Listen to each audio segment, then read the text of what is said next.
I may look like Pippi Longstockings, but what bad bitch don't?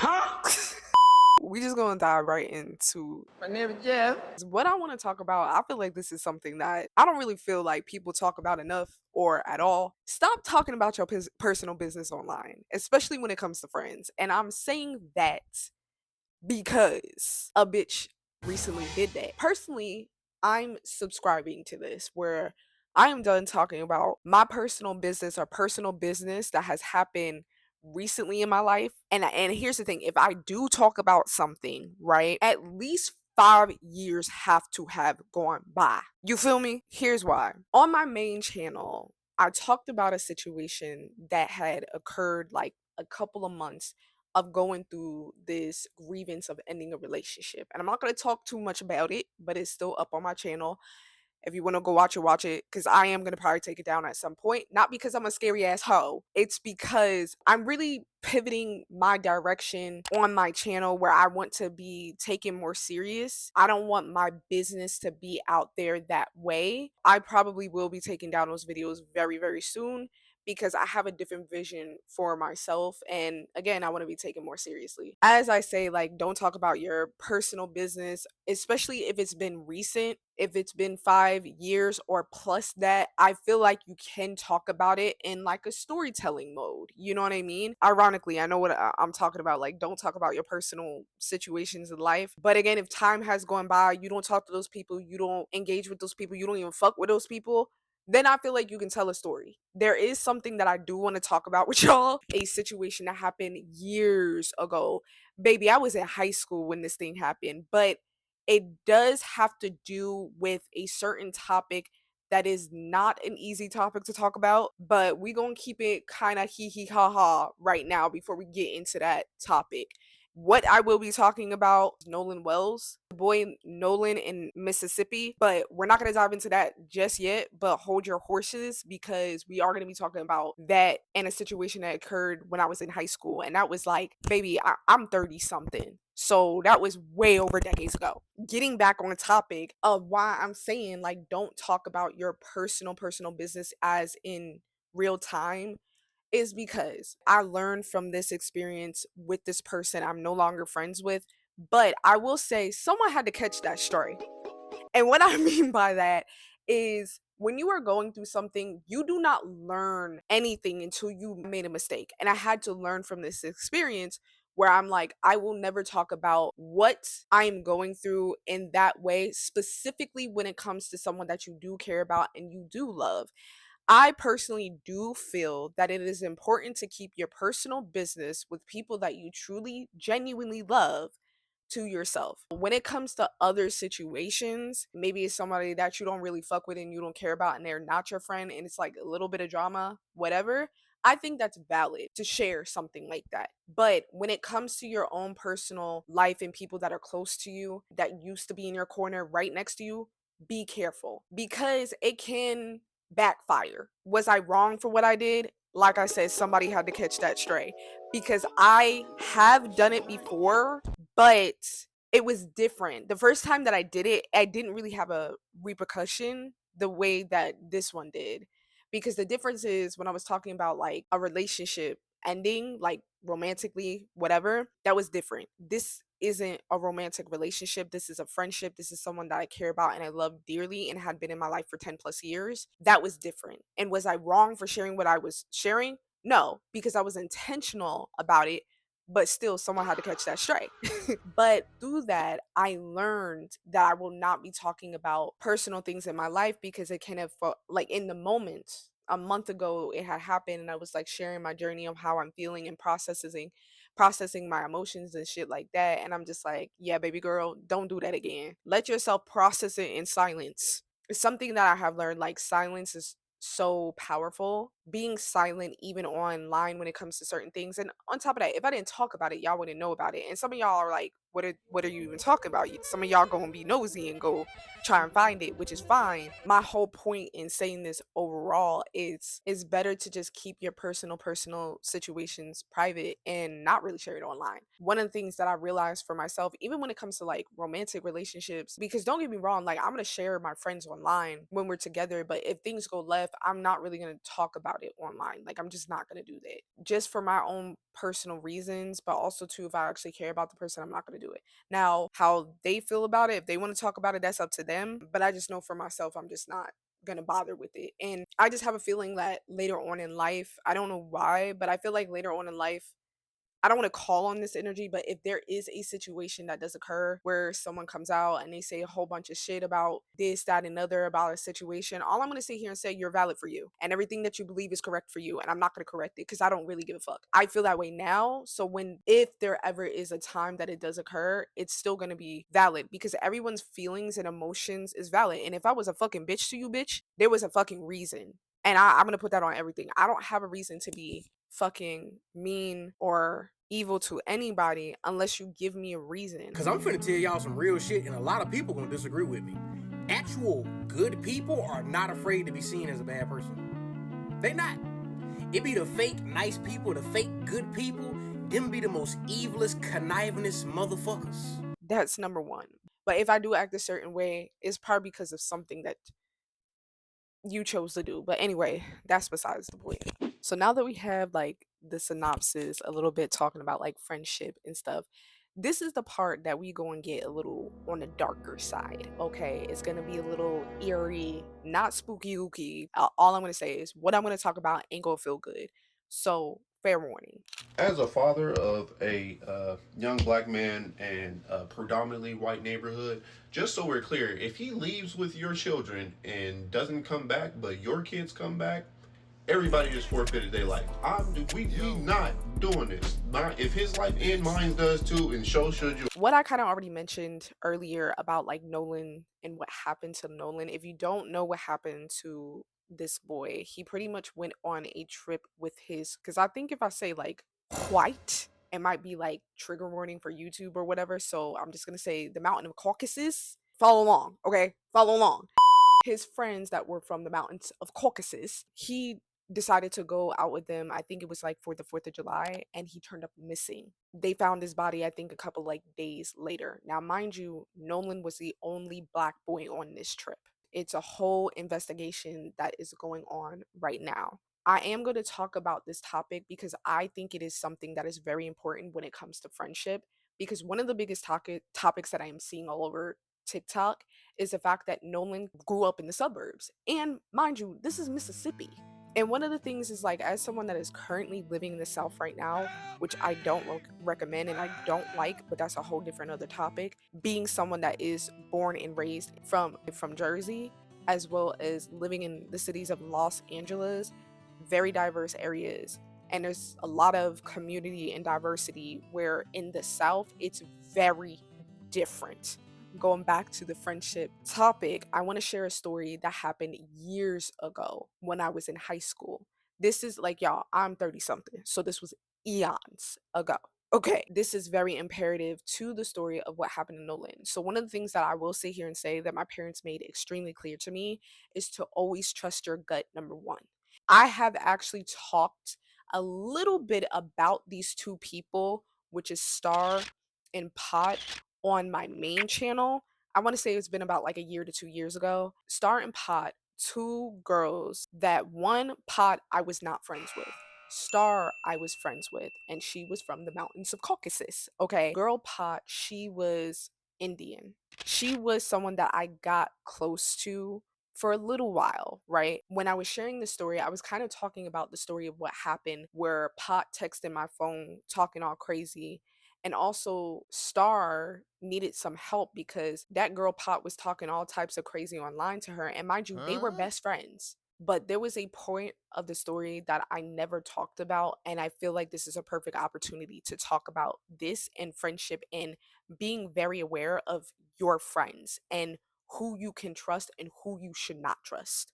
Always trust your gut. Me and Star were close friends at this point in time. Star and Pot were best friends, like best friends, y'all. Pretty much, Pot would do this thing where she would say all this crazy stuff to Star on Facebook at the time when it was popping. When they would get to school, like Pot would act like nothing had happened online, and Star would be like, "What the hell?" Like, and she would bring it up sometimes. She'd be like, "Oh, I'm just joking. I'm just playing with you." Like, da da da. Star was getting to the point where she was getting annoyed because Pot would do this all the time to her, like almost every day. They would have a fight online, and then the next day she'd come to school, it would be nothing.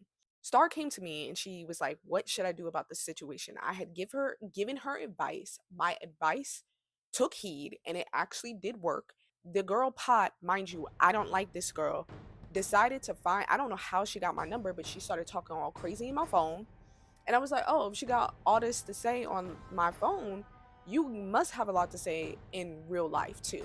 That's the whole story of pretty much what the topic is about on my YouTube channel. So it's only like 2 videos. Pushing forward, the rest of the story, y'all, gets really dark. And the rest of the story made me learn about Star and the true essence of who the fuck she was. And I knew I couldn't trust her.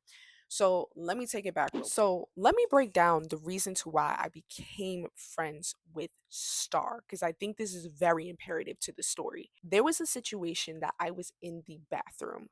Mind you, me and Star got on the same school bus to go to school. I grew up in the suburbs. I lived in a neighborhood that was pretty much diverse. It had Asian, Filipinos, a few black people that lived in my neighborhood. We took the school bus together. And at this point in time, it's like freshman year of high school. I didn't really know Star too much like that. And it's freshman year. And she comes into the bathroom. I can't remember if she's with people or not. And she straight up tells me to my face, she was like, "You talk like a white girl." And I said, looking straight directly in her eyes, I said, "I talk like me." And she was like, "No, you don't. You talk like a white girl." There is this other person in the bathroom. She is a person of color, but she was not black. This girl, I think, is coming out of the stall. Star knew this girl. I didn't know who she was. And she was washing her hands. And Star goes to the girl. "Doesn't she talk like a white girl?"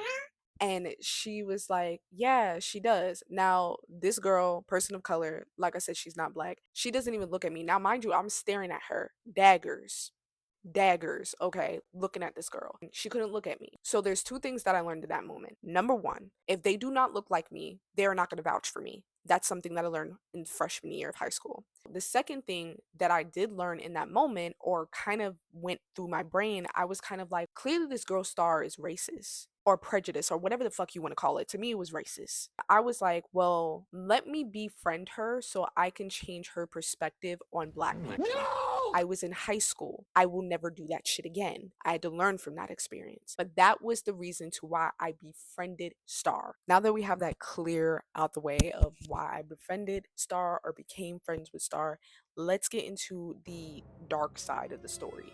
This is also when I learned that Star was not a good friend at all. In high school, to give y'all a little synopsis about me, I didn't fuck with anybody really in high school. I only had 5 friends. And out of the 5 friends, 4 of them were black girls. Star was the only person in the friend group from my high school that didn't look like me. Okay. I didn't fuck with people from high school. I didn't even like high school. There would be parties. I wouldn't go. Let me tell y'all what my schedule was when it was a Friday.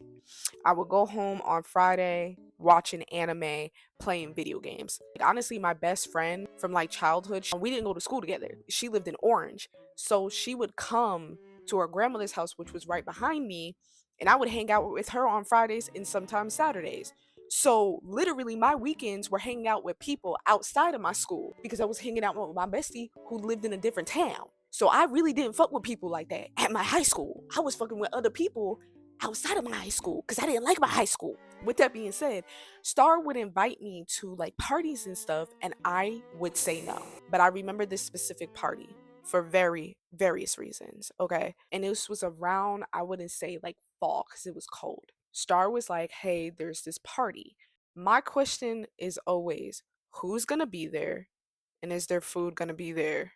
Now, if it's high school, y'all know there's probably really not gonna be food like that. I don't go to no shindig or whatever. Shindig? I don't go to no motherfucking parties if they ain't no food. But my biggest thing is number one question that I will always ask before the food, because this is way more important. Who's going to be there? She had told me that there is this person, I'm gonna call him Drake for the sake of the story, and then there's another person that I'm gonna call Blue Eyes. So she told me Drake Blue Eyes is going to be at this party. And I was like, okay, anybody else gonna be there? And I can tell she didn't want to say it. She's like, oh no, it's just gonna be a small little thing. Maybe more people are gonna come, whatever. And I was like, who Who else else is is going? going? Star. Star. Pot's gonna come as well. Oh, Pot's gonna be there. Guess who's not gonna be there? That's gonna be me. I'm not going. So she just accepted the fact that I wasn't gonna go to the party because I didn't fuck with Pot. And on top of that, I didn't really know Drake and Blue Eyes. I didn't like Blue Eyes. He just gave me weird vibes. So I was like, guess what I'm not doing this weekend? Not going out with you and not going to this party. And I think out of politeness, she would always just kind of ask, but 90% of the time I would say No. so she went to the party with Pot. This is also a very important key part that I did not say yet to the story. So Star had a full boyfriend at this time, okay? So mind you, there's gonna be Drake and Blue Eyes. And I can't remember if they're the one hosting the party or whatever the fuck, but it was going to be Drake, Blue Eyes, Pot, and Star's boyfriend is supposedly going as well, supposed to be there. They're at the party now, right? Point blank period, Star and Pot go to the party. Usually me and Star would kind of text over the weekend sometimes. She wasn't really texting me over the weekend and whatever, which wasn't abnormal. That was pretty normal. This is like senior year by the way, and she would come and pick me up and go for a drive sometime. Okay, this party happened Friday night. So it's Sunday and Star hits me up and she's like, "Hey, can I come and pick you up and go for a drive?" I was like, "Yeah, sure." So she comes and pick me up. I got to tell you some shit. I was like, "Oh no." This don't sound good. For some reason, Star is talking about how it's supposed to be her and her boyfriend, Pot, Drake, and Blue Eyes at this party. Star's boyfriend could not come because he had a baby sister at the time. He had to watch his baby sister. It was pretty much Star, Pot, Drake, and Blue Eyes.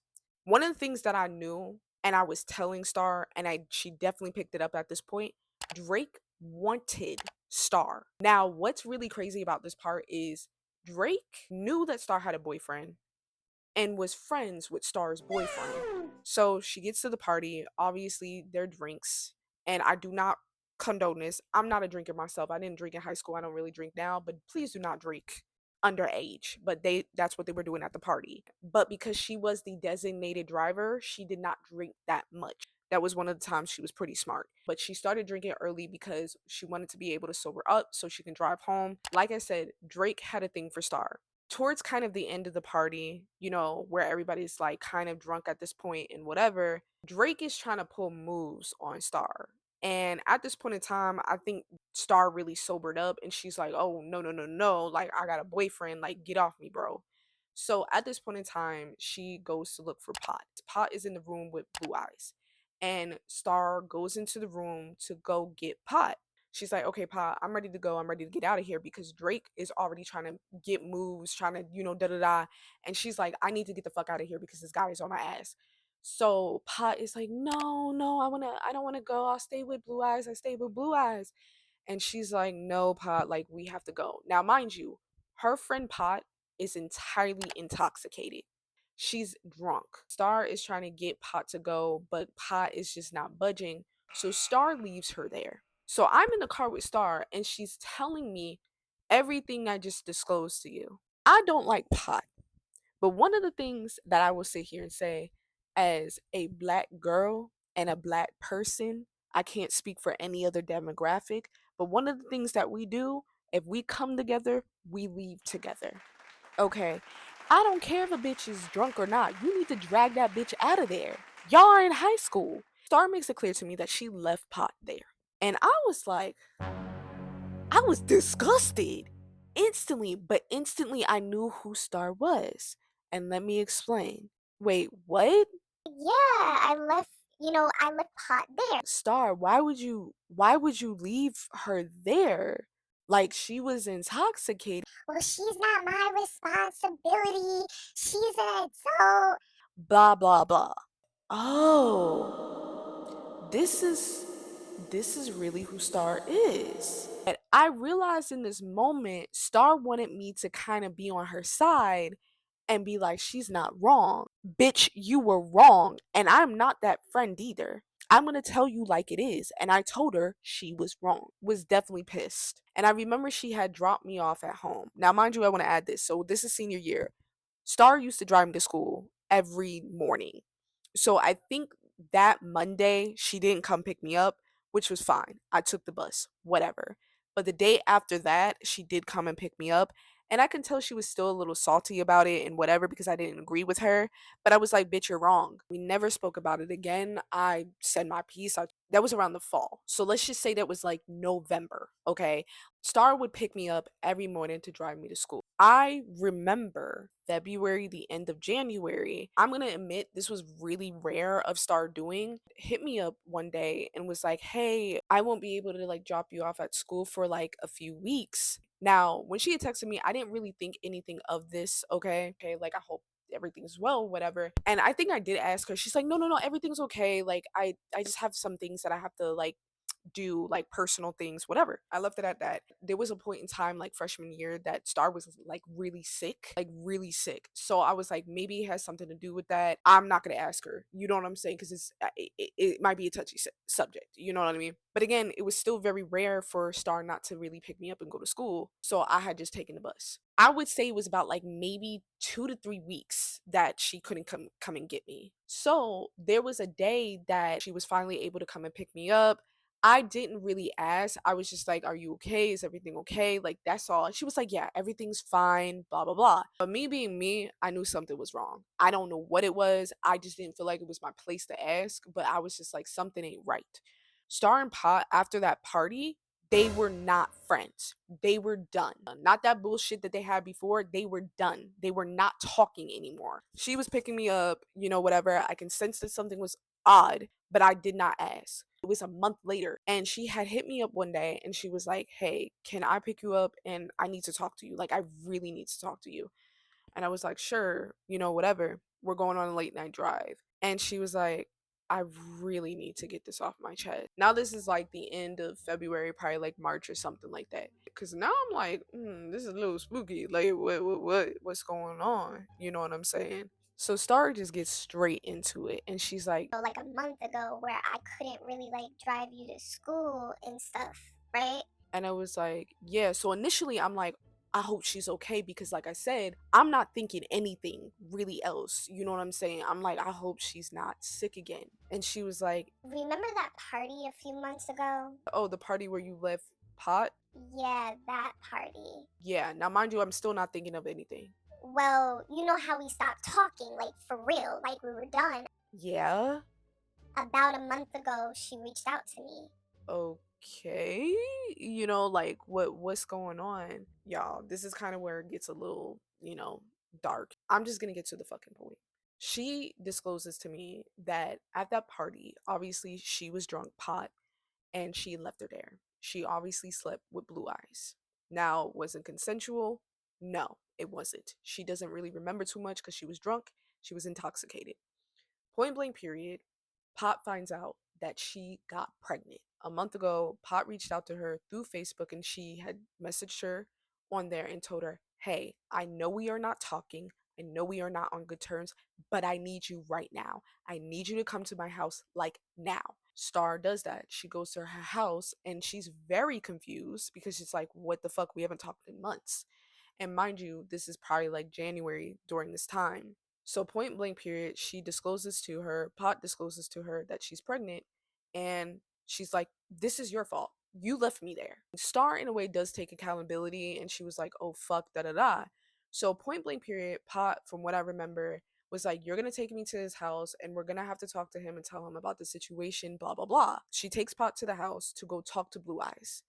And y'all, it's like a motherfucking movie in the best way to put it. He answered the door, they go in, and Pot straight up tells him like she's pregnant with his baby. And he's like, "No, that shit ain't mine. Literally, like I didn't do it with anybody else, blah blah blah." So he pretty much pulls out money, throws it at her, and says, "Go get an abortion."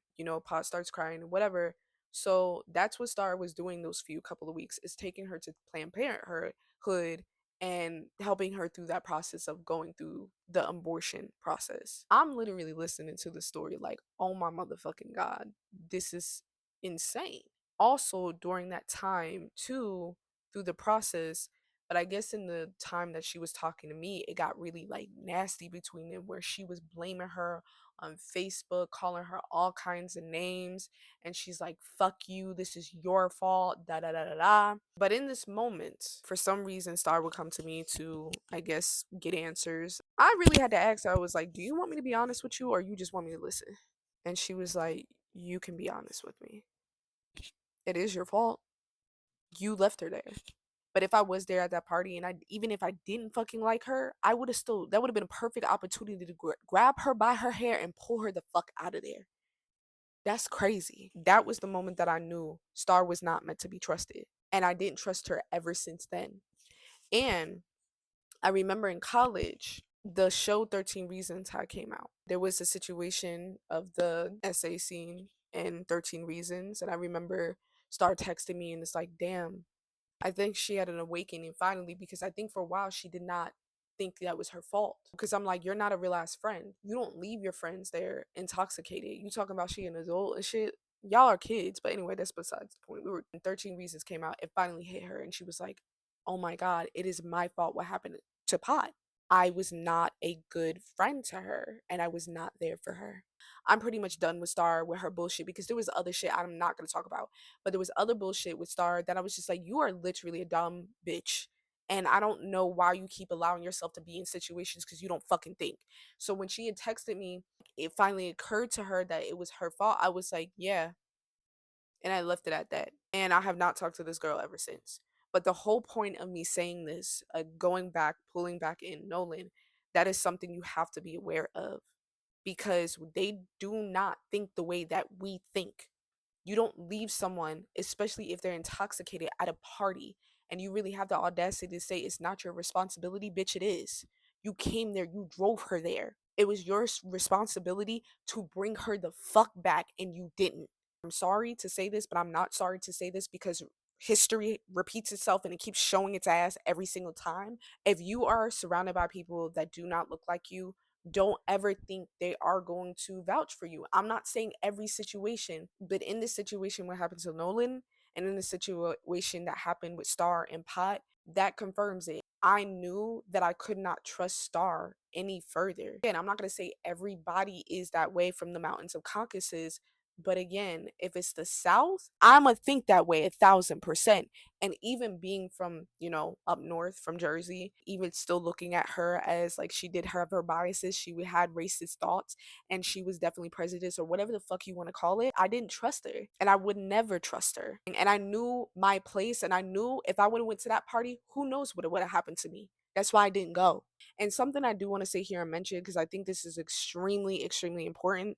And I don't care. This may hurt somebody's fucking feelings. I don't give a fuck. And I did hear Nolan's parents say this, and I'm sorry to say this. I'm sorry to say that if his parents didn't think this way, I don't think he would have been in the situation that he was. The fact that the saying of like, I don't see color. Nolan's parents had said something about like her son didn't care if they were blue, red, green, or black or whatever the fuck. I'm like, I think that is such a dumb ass statement. You know what the color of the sky is? What are we talking about here? You act like these motherfuckers don't. And I know it is a sensitive topic, but at the same time, I am sorry. That mentality will get you motherfucking killed because I knew what it was. Nobody was up in that bitch that looked like me, and nobody could have been trusted. So I didn't go. That's what saves your own fucking life. The topic of what I'm talking about is a little dark, but it's the truth. And I wish it wasn't. And I know there can be somebody that feels otherwise and wish the best in people, but at the end of the day, people tell you who the fuck they are. And Star made that clear to me who she was.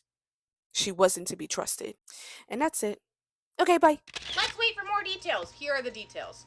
There was no water in his lungs. He did not drown.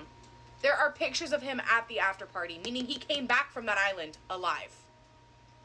He was beaten so badly, he was only identifiable through dental records.